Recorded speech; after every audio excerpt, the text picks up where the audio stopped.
ఎండాకాలం వచ్చిందంటే చాలు ఎగబడి మరీ కొనుక్కుని నా జీడిని కూడా వదలకుండా జుర్రుకుని తినున్నారు కదరా.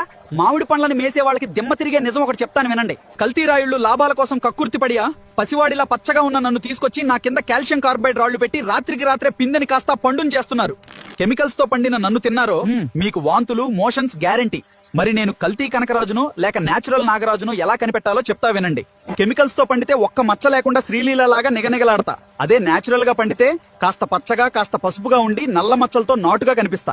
నన్ను మార్కెట్ నుంచి ఇంటికి తేగానే ఒక బకెట్ నీళ్లలో ముంచండి. నేను లోపలికి మునిగానంటే నేచురల్ నాగరాజుని, అదే నేను నీళ్లలో పైకి తేలితే పక్కా కల్తీ కనకరాజునని లెక్క. ఇంకో టెస్ట్ కూడా ఉంది.